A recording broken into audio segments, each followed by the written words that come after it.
2012. In 2012, David graduated with a Bachelor of Fine Arts degree in Digital, Video, and Media Production. After 2 years in the making, the Gray State movie trailer was released to the public on August 7, 2012. A month after its release, David Crowley was interviewed by the Freedom Feens Talk Radio Show. The interview, conducted by Michael W. Dean, came out on September 15, 2012. The Gray State movie trailer cost David Crowley and Mitch Heil $6,000 to make. "That's just out of pocket through our production company," David explained to Michael Dean. "That's just money spent harnessing the actors to our set and getting the props that we needed, but we spent another year in post-production, doing 17-hour days. So how do you put a price tag on that, really?" The story of Gray State continually evolved. "It's gotten deeper," David said of the Gray State story. "It's gotten very much darker.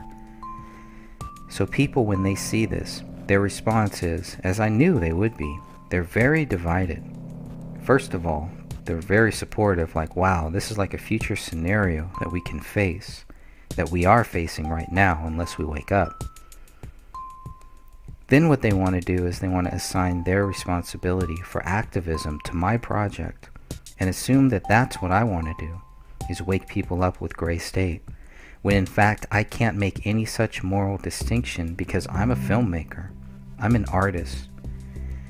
What I'm going to do is explore human truths, and I can do so through a pretty messed up context like the Gray State world. But how real or not real it is completely irrelevant. What I'm saying is," David clarified to the host, "people kind of expect me to tell their story, their version of truth with Gray State, and that's not my intent. If it resonates with truth with you, that is great. If it doesn't, that's also great. But what I've been seeing is that the 3% or so who really hate Gray State, they don't hate it because it was shot poorly, or that story could never work and here's why. They hate it because it threatens them. It threatens their reality. And that just tells me that what I'm doing is close to the truth, at least, because they're that threatened by it. I think that the reality that most people live in is almost like a religion. Like if you challenge a Christian or a Muslim who just grew up believing what they believe, they don't know how to defend it logically. What they're going to do is they're going to lash out in a very knee-jerk and negative response to defend their reality. And that's just the nature of humanity, I think. So what I'm seeing is their reaction to Gray State is either very positive or very negative. It is a very polarized argument. David made it clear he was not interested in selling the Gray State project unless it was for serious money. If a studio bought this project, David said to the host, it would just get put on a shelf or be drastically changed from its original message. So in the interest of maintaining creative control, I will not sell the project. However, if it goes nowhere, and someone's offering me $200 million or something awesome like that, you know, who knows? I gotta feed the monkey. But as it stands right now, I want to get this film funded, and I will get it made for whatever budget I can get. If that means $500,000, great. If that means $25 million, like it needs, then that's great too. But this movie will get made, even if it's a long-term haul. When Michael W. Dean asked if the eventual movie would have a happy ending, David responded by asking the host a question. "What do you think? You tell me." "I would guess and hope that it probably has a triumphant ending," Dean answered. "But it's the hero standing on a pile of bodies, some of them people he knew." "That's pretty close," David admitted. "That's pretty astute. I'm proud of you. There will be a pile of bodies. You won't know who's going to end up in that pile when you're watching it. A film has to follow convention. A film has to follow convention. It has to follow that storytelling formula. Otherwise, the story doesn't work. But once you know the rules, you can break the rules. And Gray State breaks the rules in that it's not only immediately physical, it's interdimensional. It's very layered. It's spiritual at times, without adhering to any sort of Western philosophy. But it's deep.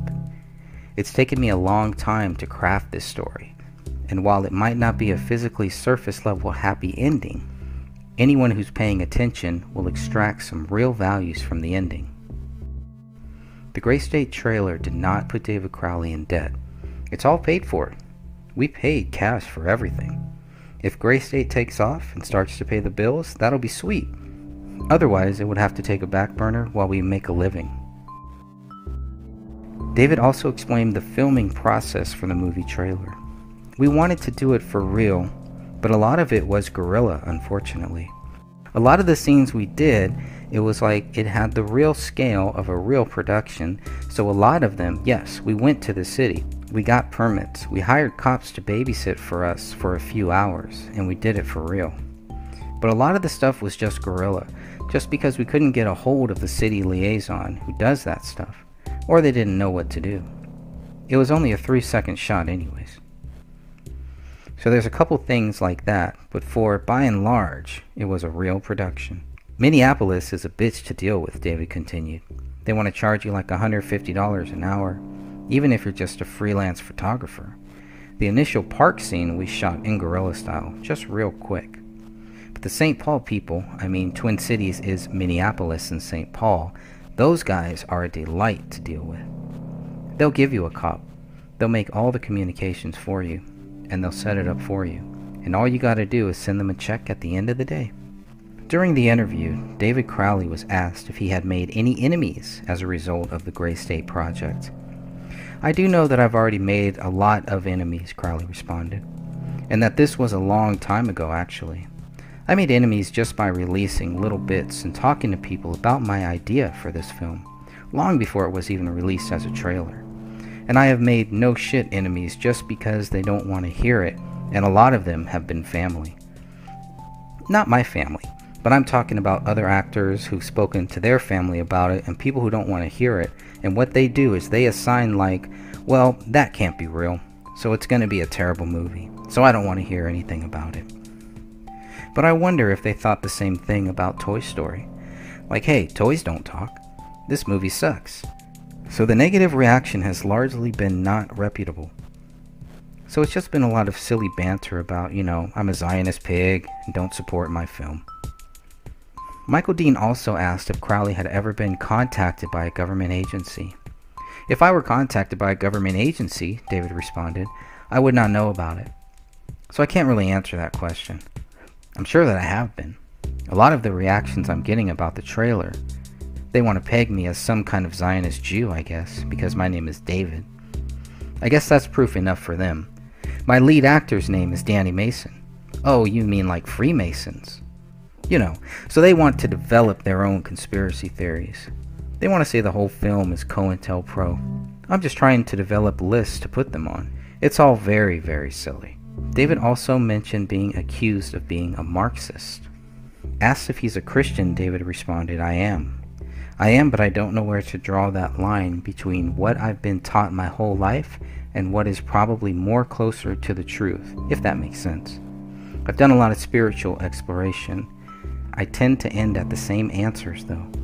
David also addressed the critics and negative responses to his project. A lot of people say that Gray State is just fear porn, and they're not going to support it, and it's fear mongering and stuff like that. Just because Gray State is scary doesn't make it fear porn. Even though you may be killed resisting, the act of resistance on a metaphysical level has value. David Crowley, 2012.